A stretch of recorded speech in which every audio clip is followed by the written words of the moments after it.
بارگاہ سرکار تاج شریعت حاضر آئے علماء ذوی احترام برادران اہل سنت نیٹ کی وساطت سے سننے والے جملہ برادران اہل سنت، السلام علیکم ورحمۃ اللہ تعالی وبرکاتہ۔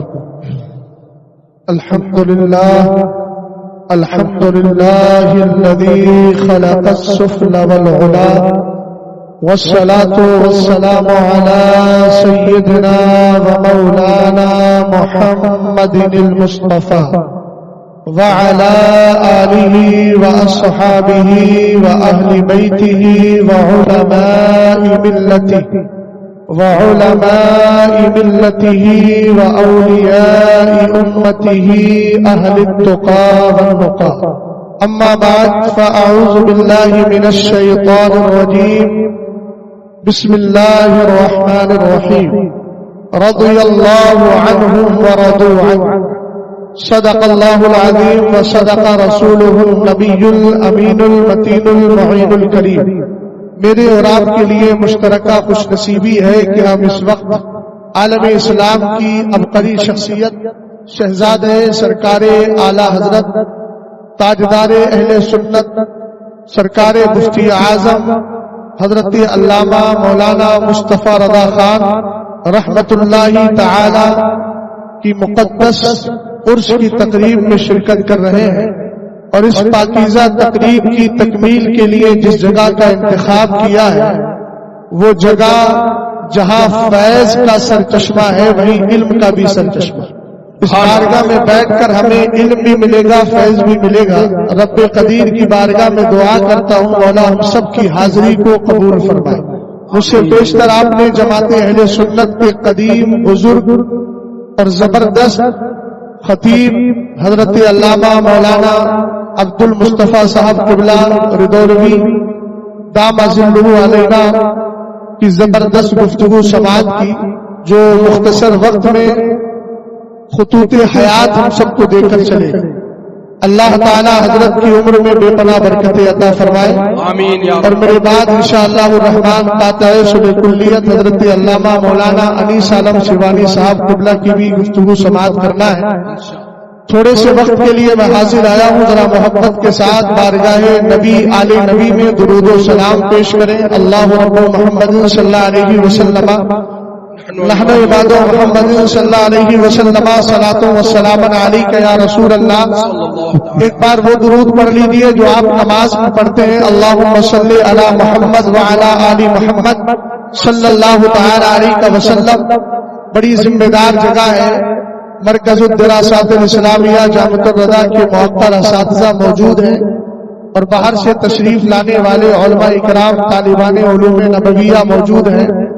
میں یہ چاہتا ہوں کہ ذات مفتی اعظم پہ بات نہ کر کے نظریہ مفتی اعظم پہ بات کر لیجیے، اور مفتی اعظم کا نظریہ کیا تھا اور کیا ہے، اور ہمیں وہ نظریہ دیا امام اہل سنت کی زبان میں، محبوب رب عرش ہے اس سبز قبے میں، پہلو میں جلوہ عتیق و عمر کی ہے۔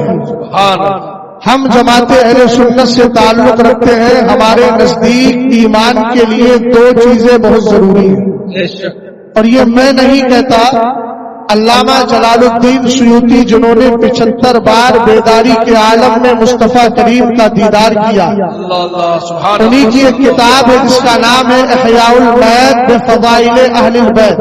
بڑی پاکیزہ کتاب ہے، اس میں ایک حدیث آپ نے ذکر فرمائی ہے، اور حدیث کے راوی بھی امام حسن مجتبی۔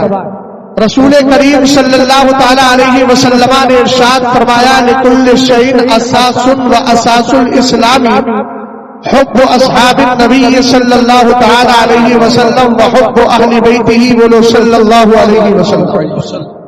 حدیث کے راوی کون ہے یاد کریے، حضرت امام حسن مجتبی۔ پنجتن پاک کی جب ترتیب بیان کی جاتی ہے تو اس میں چوتھا نام امام حسن کا آتا ہے، یہ جماعت اہل سنت کی ترتیب ہے۔ رسول کریم صلی اللہ تعالی علیہ وسلم نے فرمایا ہر چیز کی بنیاد ہے، اسلام کی دو بنیادیں۔ پہلی بنیاد یہ ہے کہ مصطفیٰ علیہ السلام کے سارے صحابہ سے پیار کیا گیا، محبت سے بولے۔ یہاں چونکہ علماء بھی بیٹھے ہیں، طلبہ بھی بیٹھے ہیں، جمع کی جب اضافت ضمیر کی طرف کی جاتی ہے تو اس میں استغراق کا معنی ہوتا ہے، تو اس کا مطلب یہ ہوگا حب اصحاب النبی، سرکار کے سارے صحابہ سے پیار کرنا، اس میں کسی کو چھوڑا نہیں جائے گا، چاہے وہ حضرت امیر معاویہ رضی اللہ تعالی عنہ ہو یا حضرت وحشی ابن حرب ہو یا حضرت ابو سفیان ہو۔ بات سمجھے کہ نہیں آپ؟ رسول کریم صلی اللہ تعالی علیہ وسلم نے ارشاد فرمایا پہلی بنیاد یہ ہے کہ مصطفیٰ کے سارے صحابہ سے پیار کیا جائے، اور دوسری بنیاد ہے مصطفیٰ کے گھر والوں سے پیار کیا جائے۔ ایک حدیث اور یاد رکھیں، اس بار پیار کا فائدہ اور نتیجہ کیا ہوگا اس کو بھی میں ایک حدیث کے حوالے سے بیان کر دیتا ہوں، اور اس حدیث کے راوی مولا کائنات شیر خدا رضی اللہ تعالی عنہ ہے، اور حدیث جس کتاب میں ذکر کی گئی وہ یہی کتاب ہے۔ مصطفیٰ کریم علیہ السلام فرماتے ہیں اثبتکم علی الصراط اشدکم حبا للہ حبا لأہل بیتی و اصحابی۔ اس میں ترتیب تھوڑی بدلی ہے، رسول کریم صلی اللہ تعالی علیہ وسلم نے فرمایا تم میں سب سے زیادہ کل صراط پر قائم رہنے والا، ثابت قدم رہنے والا وہی شخص ہوگا جو میرے اہل بیت اور میرے صحابہ دونوں سے ٹوٹ کر محبت کیا کرتا ہے۔ واہ واہ واہ، سبحان اللہ سبحان اللہ۔ اب اگر میں تقریر نہ بھی کروں تب بھی آپ کو بات واضح طور پر معلوم ہوگی کہ اہل سنت کا مزاج کیا ہے، ہم صحابہ سے بھی پیار کرتے ہیں اور اہل بیت سے بھی پیار کرتے ہیں۔ آج کے ایمان شیخین پر بھوکتے ہیں۔ امام نووی نے بڑی پیاری بات ارشاد فرمائی، آپ فرماتے ہیں کہ یہ موضوع مناظرے کا ہی نہیں، ہمارے نزدیک تو ایمان شیخین ایسا واضح ہے کہ جیسا ہمارے لیے ہمارا وجود بالکل واضح ہے۔ بولو ہے کہ نہیں؟ الحمدللہ رب العالمین۔ اور ایمان شیخین ہمارے لیے اس طریقے سے واضح اور روشن ہے جیسے آپ دن کی سفیدی میں چمکتے ہوئے سورج کو دیکھ کر کہتے ہیں کہ آج دن نکلا ہوا ہے اور آج سورج نکلا ہوا ہے، دن نظر آ رہا ہے۔ رسول کریم صلی اللہ تعالی علیہ وسلم کے دیوانوں، مگر آپ جانتے ہیں تاریخ کے اندر ہر طرح کے پاگلوں کی ایک پوری تاریخ اور فہرست پائی جاتی ہے، اور ان پاگلوں کو بھی سبق سکھایا جاتا ہے۔ ہم اہل سنت والجماعت ہیں، ہمیں کسی دلیل کی ضرورت نہیں ہے، ہم تو جانتے ہیں حضرت ابو بکر و عمر ایسے سچے مومن ہیں کہ جو ان کو مانتا ہے وہی ایمان والا بنا کرتا ہے، وہ مومن ہی نہیں، ان کی محبت ایمان گر ہے اور ایمان پیدا کرنے والی ہے۔ اگر کوئی ابو بکر و عمر سے نفرت کرے پھر کہے ہم ایمان والے ہیں، میں آپ کو صرف لاجک سمجھا کر بات کو آگے بڑھا رہا ہوں۔ ایک بات مجھے بتائیے، جب سرکار خود فرما رہے ہیں ان اللہ اختارنی واختارنی اصحابی فجعلنی منهم وزراء وانصارا واسحارا فمن سبهم فعليه لعنة الله والملائکۃ والناس اجمعین ولا يقبل الله منه صرفا ولا عدلا۔ سرکار نے فرمایا اللہ نے مجھے بھی چنا ہے اور میرے صحابہ کو بھی چن لیا ہے، یہ انتخاب کی بات ہے۔ تو آپ ذرا مجھے بتائیے کیا اللہ تعالی قادر مطلق ہے؟ اس بات پر بھی قادر ہے۔ اللہ چاہتا تو ابو بکر کی قبر کہیں اور ہوتی، رب چاہتا تو عمر کی قبر کہیں اور ہوتی۔ سرکار فرما رہے ہیں کہ اللہ نے مجھے بھی چنا ہے، میرے اصحاب کو بھی چنا ہے، اور میں کہتا ہوں اللہ نے یہ بھی چن لیا تھا کہ میرے محبوب کے دونوں یار جس طرح ساتھ میں رہتے ہیں اس طرح انتقال کے بعد بھی ساتھ میں رکھا جائے گا۔ اور یاد رکھنا میرے نبی جہاں آرام کر رہے ہیں وہ مقام ہے جس سے میرے نبی علیہ السلام کا جسم اتھر ٹچ ہے لگا ہوا ہے، اس کو عرش اعظم سے بھی زیادہ افضلیت حاصل ہے۔ بولو ہے کہ نہیں؟ یقیناً ہے۔ اور جہاں میرے نبی آرام کر رہے ہیں وہ جنت ہے، جنت کا عیش و آرام ہے۔ یاد رکھنا اللہ رب العزت ہی کا انتخاب تھا کہ ان کے پاس لے کر کے آ جاؤ، ہم نے کہا نبی نے انتخاب کر لیا، رسول پاک کی اجازت کے بغیر، نبی کی مرضی کے بغیر ابو بکر نہیں آ سکتے تھے، نبی کی مرضی کے بغیر عمر نہیں آ سکتے تھے۔ پتہ چلا یہ ابو بکر و عمر ایمان سے خالی نہیں، یہ تو ایسے ایمان والے ہیں جو ان کی محبت بسا لے گا، اللہ اس کو بھی ایمان کی دولت عطا فرمائے۔ بے شک سبحان اللہ، زندہ باد زندہ باد، بہت اب اگر ایمان ہی کی بات کی جائے تو ایک پوری کتاب ہے حضرت شاہ عبد العزیز صاحب رحمت اللہ تعالی علیہ کی، اس کا اردو میں نام ہے ایمان شیخ ہے، فارسی زبان میں ہے اس کا بر وقت میرے ذہن سے نام نکل رہا ہے، انشاءاللہ کسی اور موقع پہ بتا دوں گا، لیکن ایمان شیخین کے نام سے اردو میں اس کا ترجمہ ہوا، اور آپ نے بہت ساری دلیلیں اس پر دی ہے۔ الحمدللہ رب العالمین، اردو میں اس کا نام فضیلت شیخین رکھا گیا، ایمان شیخین نہیں فضیلت شیخین رکھا گیا، اور اس میں آپ نے ایمان پر بھی بہت ساری دلیلیں دی ہیں۔ میں نے عرض کیا تھا نا کہ سنیت دو چیزوں کا نام ہے، اسی تناظر میں اگر آگے بڑھے جو آج بدبخت یہ کہہ رہے ہیں رسول کریم صلی اللہ تعالی علیہ وسلم کے ان دونوں صحابیوں کے لیے کہ ان کے پاس ایمان کی دولت نہیں ہے، معاذ اللہ رب العالمین۔ آپ جانتے ہیں قرآن نے کہا ولا عبد مؤمن خیر مشرک، ایک طرف آزاد مشرک کھڑا ہو، دوسری جانب ایمان والا ہو لیکن غلام ہو، ان دونوں میں اگر افضلیت دیکھی جائے تو قرآن نے کیا کہا؟ ایمان والا جو غلام ہے وہ آزاد مشرک سے بہتر ہے۔ اسی تناظر میں آگے بڑھے، ایمان والوں کے لیے قرآن نے کیا کہا؟ ان الذین آمنوا وعملوا الصالحات اولئک اصحاب الجنہ هم فیہا خالدون، جو ایمان لائے نیک عمل کیے وہ جنتی ہے۔ اور کافروں کے لیے کیا کہا گیا؟ والذین کفروا وکذبوا آیاتنا اولئک اصحاب النار هم فیہا خالدون، جو جنہوں نے کفر کیا ہماری آیتوں کو جھٹلایا وہ کافر ہے اور وہ یاد جہنمی ہے، جہنم میں ہمیشہ رہیں گے۔ قرآن نے ایک مقام پر فرمایا ان اللہ لا یغفر ان یشرک به ویغفر ما دون ذلک لمن یشاء، اللہ تعالیٰ شرک اور کفر کے علاوہ جس گناہ کو چاہے گا معاف فرما دے گا۔ پتہ چلا ایمان اتنی بڑی دولت ہے کہ اس کے بغیر انسان کبھی جنتی نہیں ہو سکتا۔ ہاں اگر انسان گناہگار ہو جائے تو اس کو گناہ کی معافی مل سکتی ہے، لیکن یاد رکھیے گا اگر اس نے گناہ کفر کی شکل میں کیا ہے تو نہ معافی ملے گی نہ جنت ملے گی۔ اسی تناظر میں آگے بڑھے، حضرت ابو بکر صدیق اکبر رضی اللہ تعالی عنہ کے لیے ایک مفسر نہیں بہت ساری تفاسیر میں ملتا ہے ان اکرمکم عند اللہ اتقاکم، قرآن پاک کی آیت کریمہ ہے تم میں سب سے زیادہ عزت والا وہ ہے جو تم میں سب سے زیادہ متقی ہے، پرہیزگار ہے۔ یہ آیت کریمہ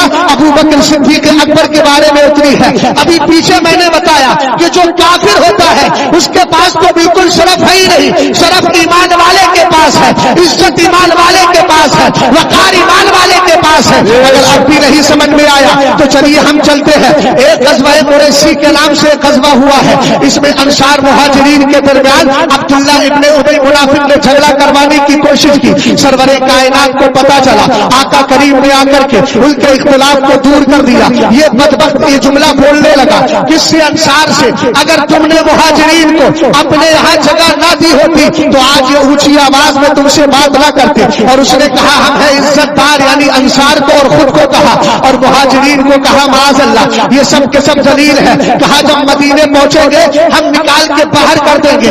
رب قدیر نے حضرت جبریل امین کو بھیجا، قرآن کی آیت نازل ہو گئی یقولون لئن رجعنا الى المدینہ لیخرجن الاعز منها الاذل وللہ العزۃ ولرسولہ وللمؤمنین ولکن المنافقین لا یعلمون۔ کہا کہ یہ لوگ کہتے ہیں جب ہم مدینہ جائیں گے ہم میں سے عزت دار ذلیل کو نکال کے باہر کرے گا۔ ذلیل معاذ اللہ کس کو کہا تھا؟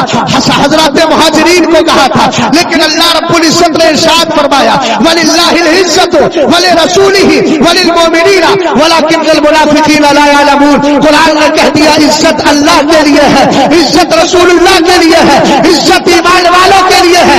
ہم نے کہا جب قرآن کی آیتیں کریمہ حضرت ابو بکر صدیق کی تفسیر کے بارے میں تفسیر سے ثابت کیا گیا کہ یہ آیتیں کریمہ ابو بکر صدیق اکبر کے بارے میں اتری ہے۔ اور آپ جانتے ہیں عزت و وقار بغیر ایمان کے نہیں ملتی، عزت و وقار ایمان کے ساتھ ملا کرتی ہے۔ اس کا سیدھا سا مطلب یہ ہوا ابو بکر صدیق اکبر صرف مومن ہی نہیں وہ ایسی پاکیزہ ذات ہے، ان کے در سے جو جڑ جاتا ہے اللہ اس کو بھی ایمان کی دولت عطا فرما دیا کرتا ہے۔ سبحان اللہ، زندہ باد۔ فیضان حضور مفتی اعظم، فیضان حضور اعلی حضرت قریہ عرس حضور مفتی اعظم۔ یہ لفظ شیعہ جو ہے نا جو رافضی جماعت کے لیے بولا جاتا ہے، شیعہ کی ابھی حضرت نے ایک جملہ ارشاد فرمایا تھا، کچھ الفاظ کو لے کر کے وضاحت کی تھی، کچھ حروف کو لے کر۔ شیعہ میں آپ دیکھیے لفظ شیعہ میں شین سے مراد شیطان، یا سے مراد یہودی، عین سے مراد عیسائی اور ہا سے مراد ہنود۔ اور یہ بلا وجہ کی تشریح نہیں. آپ جانتے ہیں الذی یوسوس فی صدور الناس من الجنۃ والناس، قرآن کی سب سے آخری آیت کریمہ. رب فرماتا ہے جو لوگوں کے دلوں میں وسوسے ڈالتے ہیں وہ شیاطین بھی ہیں اور انسانی شکل میں بھی کچھ شیطان. اب یہ بیٹھ کر اتنی دور اگر ایمان شیخین پر اہل سنت والجماعت کے دلوں میں وسوسے ڈال رہا ہے، اب یہ بیٹھ کر اتنی دور اگر ایمان شیخین پر اہل سنت والجماعت کے دلوں میں وسوسے ڈال رہا ہے تو اس پر شیطان کا لفظ صادق آتا ہے کہ نہیں آتا ہے؟ جلدی بولیے، آپ سمجھیے تو میری بات کو. اور میں کہتا ہوں کس کی گود میں بیٹھ کر یہ کر رہا ہے؟ جس کی بیوی کا نام جولی بوگان ہو. ہم نہیں سمجھتے کہ وہ مسلمان ہے، ہم تو اس کو بھی مسلمان نہیں سمجھتے ہیں. یہودیوں کی گود میں بیٹھ کر کے اس طرح کی گفتگو کر رہا ہو، اور عیسائی بھی ہے اور یہودی بھی ہے. ابھی ان دونوں کو میں واضح کروں گا. آپ ذرا تھوڑا سا پیچھے بڑھے، قرآن پاک کی آیت کریمہ کو اٹھائے. وقالت الیہود عزیر ابن اللہ وقالت النصارى المسیح ابن اللہ ذلك قولهم بافواہہم یضاہرون قول الذین کفروا من قبل قاتلهم اللہ انا یؤفکون. آپ ذرا پہلے اس کو دیکھیں. رسول پاک صلی اللہ تعالی علیہ وسلم پر اترنے والا قرآن کیا کہتا ہے؟ یہودی بولے عزیر اللہ کا بیٹا ہے، عیسائی بولے حضرت عیسیٰ اللہ کے بیٹے ہیں، اور کہا ان کی باتیں کافروں سے ملتی جلتی ہے اس لیے کہ وہ فرشتوں کو اللہ کی بیٹیاں کہا کرتے تھے. اس کا مطلب اتنا کلیئر ہو گیا. یہودی کا مانتے ہیں اللہ کا کوئی بیٹا ہے، معاذ اللہ. عیسائی کا مانتے ہیں اللہ کا کوئی بیٹا ہے. جب ہم نے علامہ ابن حجر ہے کبھی شافعی مکی کو پڑھا، سرور کائنات کی حدیث پاک ہے، میرے نبی نے فرمایا، سرکار فرماتے ہیں اور حدیث کے راوی بھی مولا کائنات شیر خدا ہے، اور مقدمۃ التحقیق کے اندر اس حدیث کو علامہ ابن حجر نے ذکر فرمایا. کہتے ہیں میرے نبی کہتے ہیں سیاتی من بعدی قوم لهم نبذ یقال لهم الرافضہ فإن ادرکتهم فاقتلهم فإنهم مشرکون. سرور کائنات نے کا ارشاد فرمایا، کہا میرے بعد ایک ایسی جماعت پیدا ہوگی جس کا پورا سا نام ہوگا، اس کو رافضی کہا جائے گا. علی اگر تجھے مل جائے فاقتلہ. اللہ کیوں؟ فإنهم مشرکون. اب مجھے مشرک کی ڈیفینیشن کرنے کی ضرورت تو نہیں ہے. جو اللہ کی ذات و صفات میں کسی کو ٹھہرائے شریک ٹھہرائے وہ کون ہے؟ مشرک. اب سرکار نے کیا کہا؟ یہ مشرک ہے. ہم نے کہا مشرک کیسے؟ سمجھ میں نہیں آتا. شریعہ شاہ عبد العزیز صاحب کی اٹھائی تو انہوں نے فرقہ سبائیہ کی پوری کیفیت بیان کی. انہوں نے کہا کہ اولاً بتفضیل حضرت امیر وثانیاً بارتداد اصحاب نبی و عیسیٰ بارتداد اصحاب نبی صلی اللہ علیہ وسلم وثالثاً بألوہیت حضرت امیر مردم را دعوت نمود. ابھی فارسی اردو میں ترجمہ کر دوں گا، گھبرائیے پڑھے لکھے لوگوں کے لیے آپ کے لیے کر رہا ہوں. جو آپ نے فرمایا کہ فرقہ سبائیہ کا بنانے والا ہے ابن سبا، اور یہ کون تھا؟ یہودی صنعانی اصل. اب تو کچھ سمجھ میں آیا. وہ یہودی تھا اور رہنے والا کہاں کا تھا؟ صنعان کا تھا. مذہب کے اعتبار سے یہودی. ابھی میں نے شیعہ میں یا سے یہودی بتایا پہلا. ان کا کنیکشن کتنا مضبوط ہے یہودیوں کے ساتھ وہ تو آپ جانتے ہیں نا. ہاتھی کے دانت کھانے کے اور ہوتے ہیں، دکھانے کے اور ہوتے ہیں. فلسطین کا نام لے کر کے جو گمراہ بدی یہ بدبخت جو ہے فلسطین کا نام لے کر ادھر ادھر کی باتیں کر رہے ہیں. اور ہمارے بھی کچھ خطیب ایسے ہیں ذرا سا کچھ دیکھا فوراً بہک جاتے ہیں. ان کو مالی خولیا کی بیماری ہو جاتی ہے، جنونی کیفیت تاری ہو گئی. اگر تم ایران کا ساتھ نہیں دے رہے ہو تو چلو اسرائیل کا دے دو، وہ سنی ہے. میں نے کب پگلی کو اپنی بلتی دیے. ہم پر فرض نہیں ہے کسی کا ساتھ دینا. یہ سیاسی جنگ ہے، کوئی مذہبی جنگ نہیں ہے. ہمارا رشتہ نہ ایران سے کل تھا، نہ آج ہے اور نہ کبھی ہو سکتا ہے. فلسطین کے بیت المقدس سے ہمارا رشتہ کل بھی تھا، آج بھی ہے، اور جب تک زندہ رہیں گے ہمارا اس سے رشتہ رہے گا. ہم جانتے ہیں وہ سرکار علیہ السلام کے معراج جانے کی پاکیزہ جگہ ہے، اس لیے ہم اس جگہ سے محبت کرتے ہیں. نبی نے وہاں امامت فرمائی ہے. اب سنیے یہ کون ہے؟ یہودی ہے. آپ نے سمجھ لیا نا کیا فرمایا میرے نبی نے؟ کہا کہ یہ مشرک ہے. ہم نے جب ادھر پڑھا تو انہوں نے کہا سنو پھر کہے رافضیہ نے کیا کیا؟ پہلے حضرت علی کو سارے صحابہ سے افضل بتایا. یہ پہلی ان کی غلطی اور پہلی مکاری. دوسری مکاری یہ ہے سارے صحابہ کو معاذ اللہ انہوں نے مرتد اور کافر کہا. بولو معاذ اللہ. اور کہا تیسری مکاری یہ ہے انہوں نے کہا حضرت علی میں خدا اتر آیا. معاذ اللہ معاذ اللہ رب العالمین. یہودیوں نے کیا کہا؟ عزیر اللہ کے بیٹے ہیں. معاذ اللہ. عیسائیوں نے کیا کہا؟ جلدی بولو. عیسیٰ علیہ السلام اللہ کے بیٹے ہیں.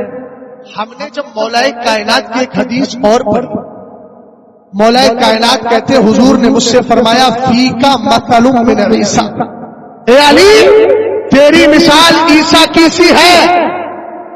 اب غزتہ الیہود حتی بہتو امہ, کہ جس سے یہودیوں نے نفرت کی تو اس کی ماں پر تہمت لگا. وَأَحَبَّتْهُ النَّصَارَى حَتَّى أَنزَلُوهُ بِالْمَنزِلَةِ الَّتِي لَيْسَتْ لَكَ, اور فرمایا عیسائیوں نے جب عیسیٰ سے محبت کی تو اتنی کی کہ جو مقام و مرتبہ اس کے لیے نہیں تھا وہ بھی ثابت کر دیا. تو کون سا مذہب ثابت کیا؟ آپ جانتے ہیں انہوں نے کہا حضرت عیسیٰ علیہ السلام اللہ کے بیٹے ہیں اور وہ ان کی بھی پرستش اور عبادت کرنے لگے. اب آپ جانتے ہیں اللہ کے ساتھ شریک ٹھہرانے والا, قرآن نے تو کہا نا بدیع السماوات والارض اللہ یکون له ولد ولم تکن له صاحبہ وخلق كل شيء وهو بكل شيء علیم. قرآن نے پورا واضح کر دیا کہ اللہ کے یہاں بیٹی, اللہ کے یہاں بیوی اور بچے کیسے ہو سکتے ہیں. اللہ تو ساری کائنات کا خالق و مالک ہے. اب ذرا کنیکشن دیکھیے گا. عیسائی کہتا ہے عیسیٰ اللہ کے بیٹے ہیں معاذ اللہ, یہودی کہتا ہے عزیر اللہ کے بیٹے ہیں, اور شیعہ کیا کہہ رہا ہے حضرت علی میں خدا اتر آیا ہے. اب یہ تینوں کے تینوں مشرک ہوئے کہ نہیں ہوئے؟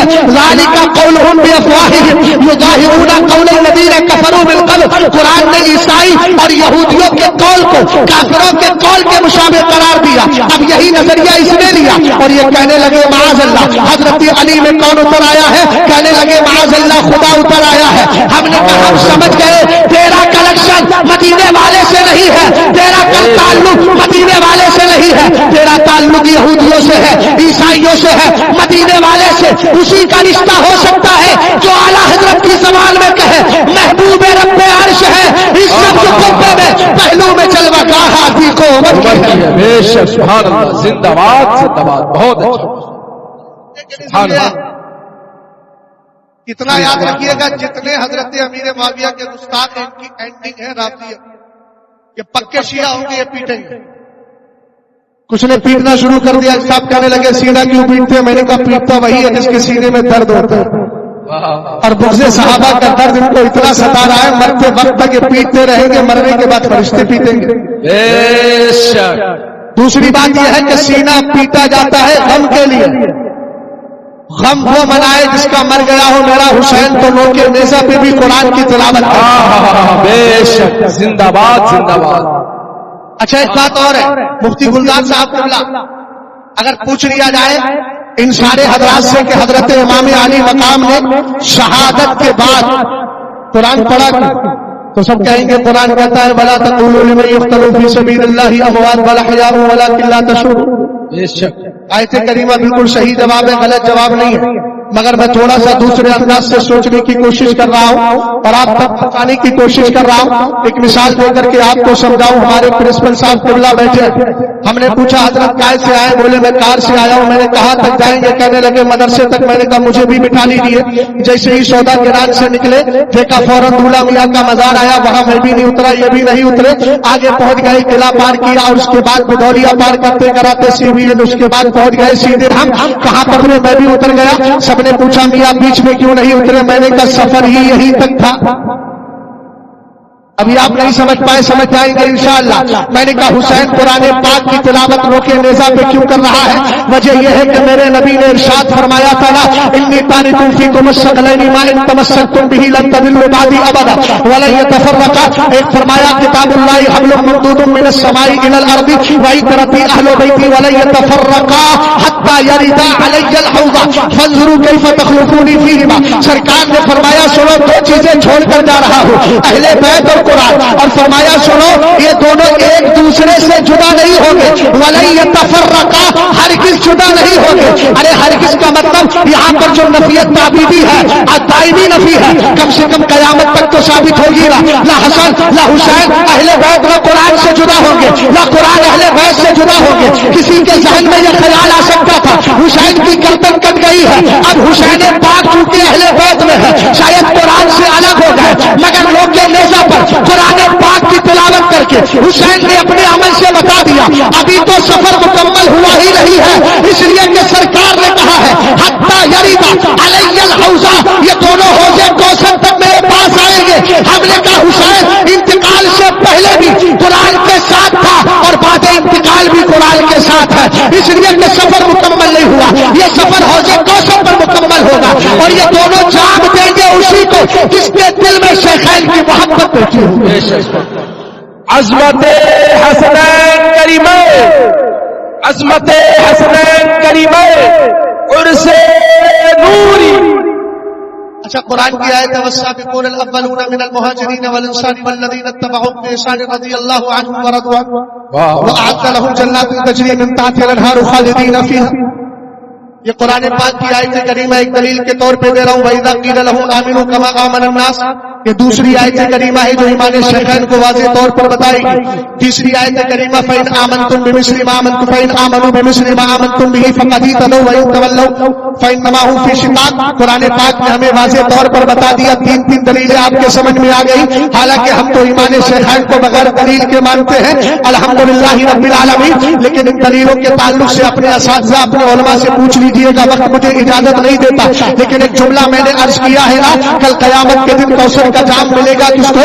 جس کے دل میں ابو بکر و عمر کی محبت ہوگی، عثمان و علی کی محبت ہوگی. ایک کتاب ہے جس کا نام ہے الاسالیب البدیعہ فی فضل الصحابہ و اقناع الشیعہ، لکھنے والے علامہ یوسف ابن اسماعیل نبہانی فرماتے ہیں مدینے کے تاجدار نے کہا انا لحوضی اربعۃ ارکان، اول رکن منها فی یدی عمر فی یدی ابی بکر والرکن الثانی فی یدی عمر والرکن الثالث فی یدی عثمان والرکن الرابع فی یدی علی بن ابی طالب. سرور کائنات فرماتے ہیں میرے حوض کوثر کے 4 ستون.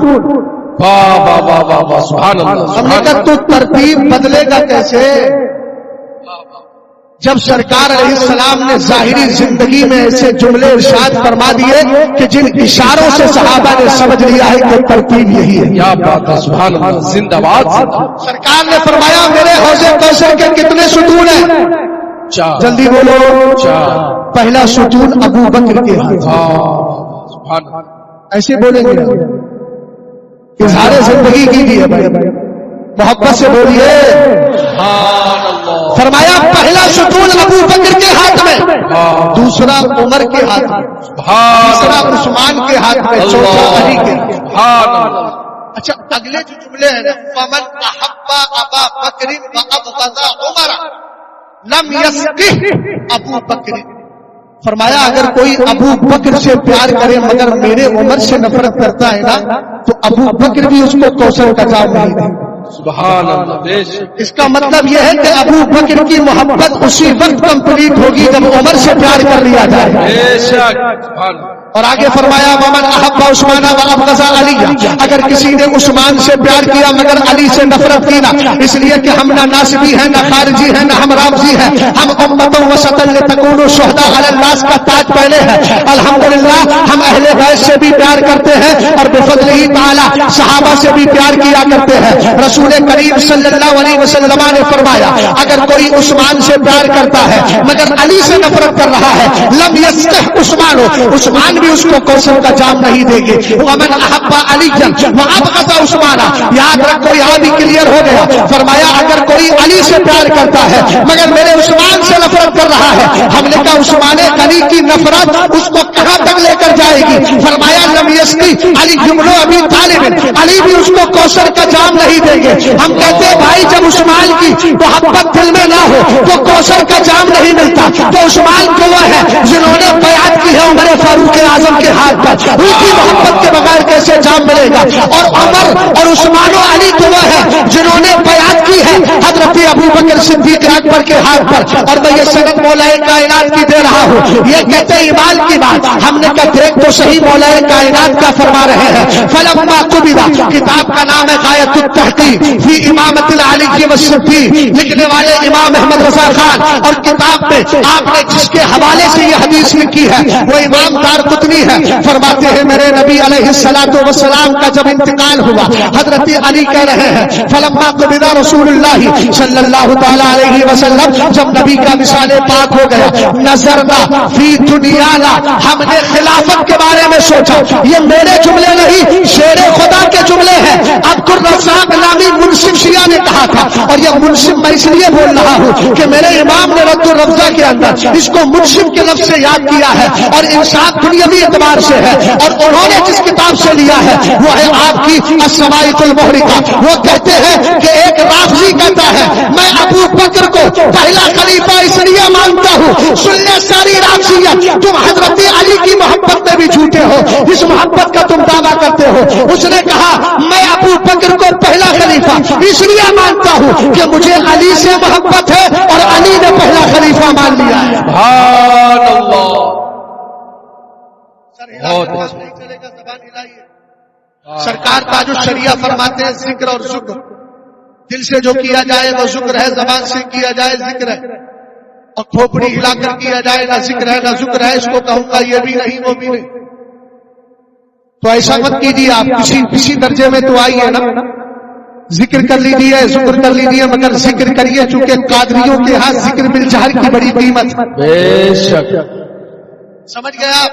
الحمدللہ ہم ذکر بالسر بھی کرتے ہیں، مگر خالی سوتا ساتھی کرتے رہے، اور جب وقت آئے تو مرنے سے پہلے حضرت امیر معاویہ کی گستاخی کر کے مرنے والا چلا جائے، اور اس کے بعد کہے کہ نہیں ہم تو نقشبندی سلسلے سے اس لیے ہم اوپر سے نیچے ذکر سر کرتے ہیں. ہم نے کہا ایسے ذکر سری کی کوئی ضرورت نہیں ہے. آپ بدبختہ نماز پڑھیے اور سارے صحابہ اہل بیت سے پیار کیجیے، انشاءاللہ آپ کا کام ہو جائے گا. بے شک. اب ایسے ذکر سے بھی کیا فائدہ کہ عقیدہ برباد کر کے چلا. ایسوں سے بھی بچنا ہے. ذرا غور فرمائیے، سرور کائنات نے کیا فرمایا؟ وَمَنْ أَحْسَنَ الْقَوْلَ فِي أَبِي بَكْرٍ. فرمایا جو ابو بکر کے بارے میں اچھی بات کہے، اچھا نظریہ رکھے، کہتے ہیں فقط اقامت دین، اس نے دین کو قائم کر لیا. پہلی چیز کیا ہے؟ ابو بکر کے بارے میں اچھا کیا. ابھی میں بھولا نہیں ہوں، مولا کائنات کی دار قطنی والی روایت مجھے یاد ہے، لیکن میں چاہتا ہوں اس حدیث کی تکمیل کر دی جائے. رسول کریم صلی اللہ علیہ وسلم نے آگے فرمایا ومن احسن القول فی عمر فقد اوضح السبیل. جس نے میرے عمر کو اچھا کہا اس نے اپنا راستہ کلیئر کر لیا ہے. پتا چلا واضح راستہ اسی کو ملا کرتا ہے جو عمر کی محبت کو دل میں بسا لیا کرتا ہے. اور آگے فرمایا ومن احسن القول فی عثمان فقد استنار بنور اللہ. اور جو عثمان کے بارے میں اچھا نظریہ، اچھی بات کہے گا اس کو اللہ کا نور حاصل ہو جائے گا. ومن احسن القول فی علی بن ابی طالب فقد استمسک بالعروۃ الوثقی لا انفصام لها. اور جو علی کے بارے میں اچھا کہے گا اس نے ایسی مضبوط رسی کو تھام لیا ہے جو کبھی ٹوٹنے والی نہیں ہے. اب اہل سنت والجماعت کے ایسا تو ذرا غور کیجیے گا، یہاں بات کس کی آئی؟ دین کو قائم کرنے کی. اگر محبت ابو بکر ہے دین قائم ہو گیا، محبت عمر ہے دین راستہ واضح ہو گیا، محبت عثمان ہے نور الہی مل گیا، محبت علی ہے مضبوط رسی مل گئی. مگر ابھی جنت کا تذکرہ نہیں آیا. جنت ملے گی کسے؟ ومن احسن القول فی اصحابی فقد کان من اہل الجنہ. اور فرمایا جو میرے سارے صحابہ کے بارے میں اچھی بات کہے گا، اچھا نظریہ رکھے گا، وہی جنتی ہوگا. سبحان اللہ. سبحان اللہ. عظمت صحابہ کرام، فیضان صحابہ کرام اور سے پوری زندہ باد. مسئلہ یہ آتا ہے کہ اگر کوئی رافضی کتا بھونک رہا ہے تو ہم کریں. ٹھیک. مشکات شریف کی حدیث پاک کتاب و مناقب الصحابہ، باب و مناقب الصحابہ پڑھی، اور اس میں دوسری فصل کی پہلی حدیث. غور فرمائیے گا بھائی، دوسری فصل کی پہلی حدیث. حدیث کے راوی ہے حضرت عبداللہ ابن عمر. فرماتے ہیں میرے نبی علیہ السلام نے فرمایا اذا رأیتم الذین یسبون اصحابی فقولوا لعنت اللہ علی شرکم. فرمایا اگر تمہیں ایسے لوگ مل جائیں جو میرے صحابہ کو گالیاں دیتے ہیں تو تم کہو اللہ کی لعنت ہو تمہاری بدتمیزی پر. تمہارا وظیفہ کیا ہے؟ کیا بولو گے؟ یہ نہیں کہ کان لگا کے اس کے ویز بنانے کے لیے سننے چلے جاؤ. کہ کہیں ایسا نہ ہو کہ ولا تعاونوا علی الاسم والعدوان کے خلاف ہو جائے. ارے بھائی کیا ضرورت ہے؟ آپ رستے سے گزرتے ہیں کتنے کتے بھونکتے ہیں کہ آپ کتوں کا جواب دیتے ہیں؟ ہرگز نہیں دیتے. یہ تو گلی کوچے کے کتے ہیں. اور آپ جانتے ہیں رافضی کون ہے؟ اہل البدع کلاب اہل النار. یہ سارے بدعتی جہنمیوں کے کتے ہیں. جب ہم جہنمی کتے کو کوئی اہمیت نہیں دیتے تو جہنمی کتوں پر توجہ کیوں دیں گے؟ ہم تو نماز پڑھ کے یہ دعا کریں گے، بہرے شبلی شیر حق دنیا کے کتوں سے بچا، ایک کا رکھ عبد واحد بے ریا کے واسطے۔ بے شک سبحان اللہ، زندہ باد۔ توجہ دینے کی ضرورت نہیں ہے۔ پھر آتے ہیں مولانا صاحب یہ کہہ رہا ہے کہ آن لائن مناظرہ کر لو، وہ کرو۔ ارے بھائی جب مناظرہ ہے ہی نہیں تو آن لائن کیسے کریں؟ سارے آپشن جب دیے جا رہے ہیں تو اس آپشن میں سے کوئی آپشن چن لے۔ ہم نے تو ان سے بھی کہا نا جنہوں نے حضرت ابوبکر صدیق اکبر کی گستاخی کی، ختم ہو گیا تھا؟ نہیں، میں نے کہا ختم ہو، میں سمجھا کہ شاید اقترب للناس حسابهم وهم في غفلة معرضون۔ اچھا ان کا ٹائم، اچھا ٹھیک، اللہ سلامت رکھے، سب کا ٹائم باقی رہے اور انشاءاللہ ہم سب کا ٹائم باقی رہے گا۔ ابھی حضرت فرما رہے تھے کہ وہ باب رفس برے رفس، تو آدمی نے کہا، اس نے احسان الہی ظہیر میں البریلویت میں لکھا اور میرے پیر سرکار تاج الشریعہ نے اس کا زبردست جواب دیا۔ اردو میں لکھی تھی، اس کا عربی میں ترجمہ کرا کے بھیج دیا، مصر وغیرہ فلا فلا جگہ۔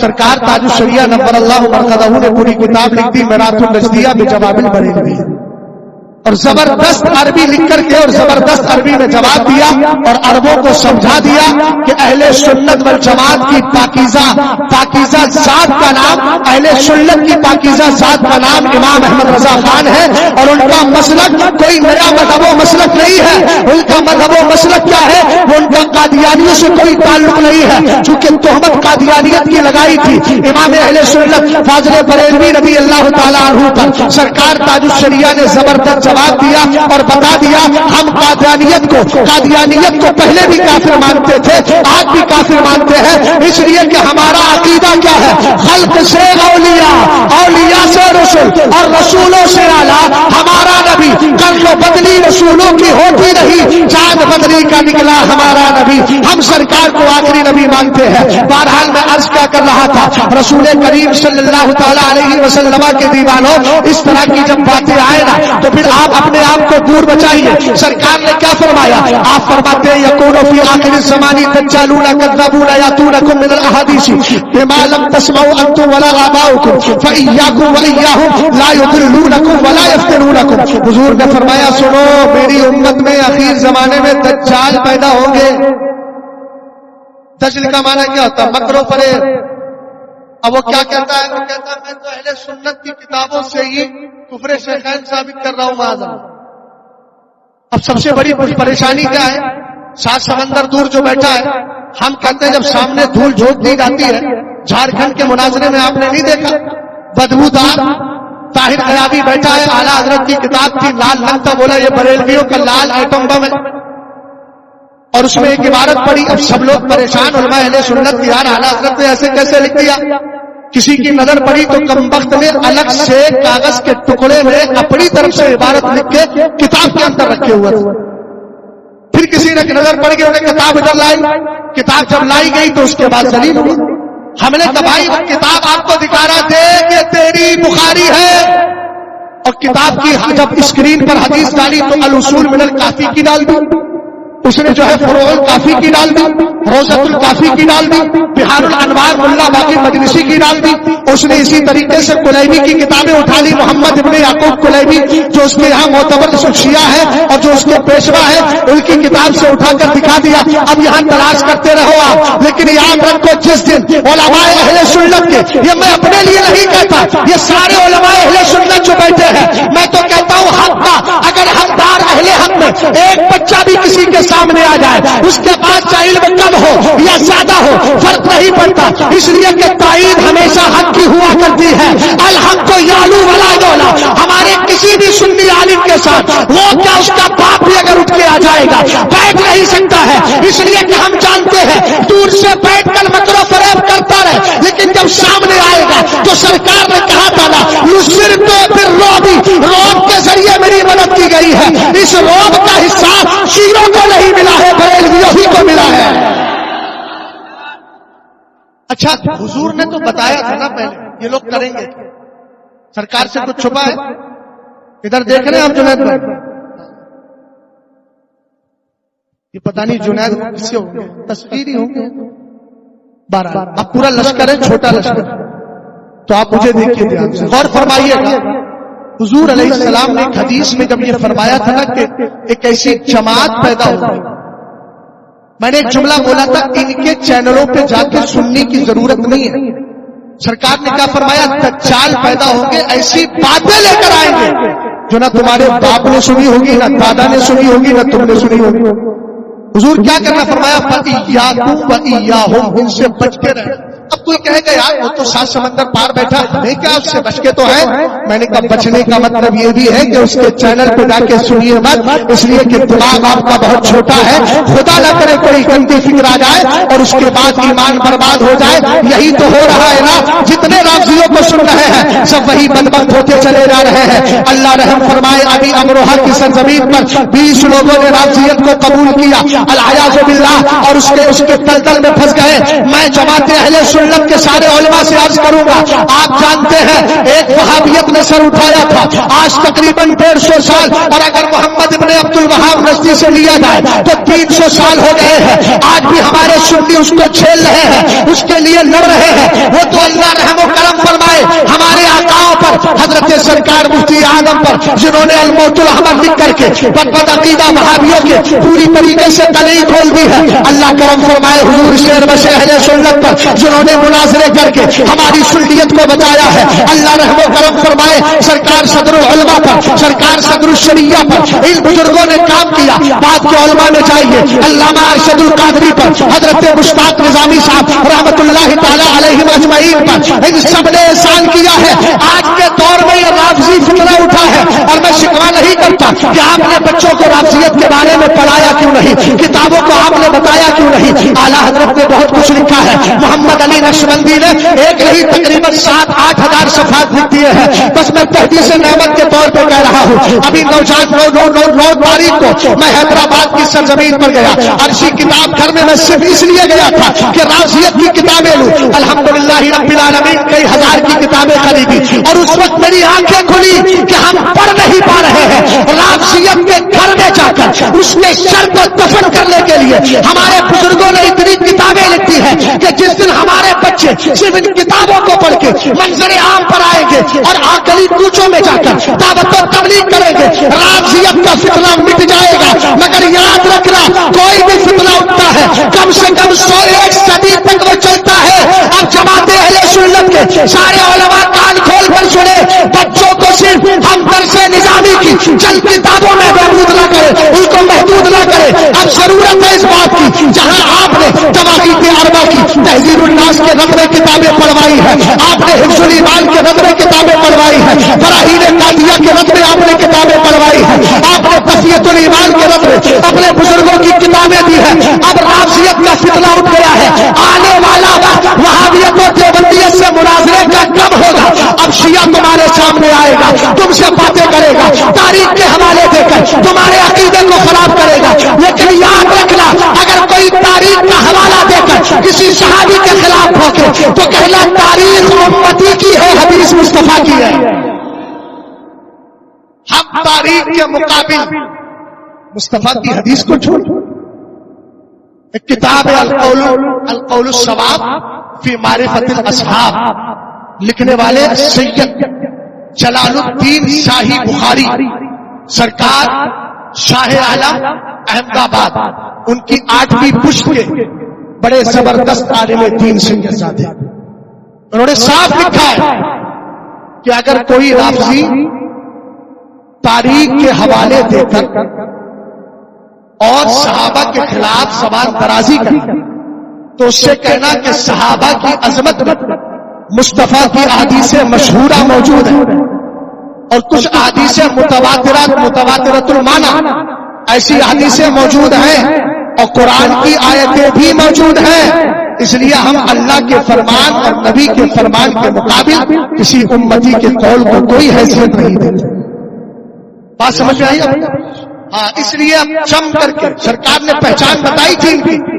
جب حضرت علی نے پوچھا تھا مل علامت فیہم، حضور ان کی پہچان تو بتا دیں، تو میرے نبی نے فرمایا تھا آیت ذالک انہم یسبون ابا بکر و عمر، ان کی پہچان یہ ہوگی کہ یہ میرے ابو بکر و عمر کو گالیاں دیں گے. اور ایک بات اور بتا دوں، کوئی کہتا نہیں وہ اہل بیت سے محبت کرتے ہیں، انہیں کی محبت میں سینے پیٹ رہے ہیں اور یہ کر رہے ہیں. میں نے کہا سرکار نے اس کو بھی کلیئر کیا، فرمایا ینتہلون حب اہل البیت ولیسوا کذالک.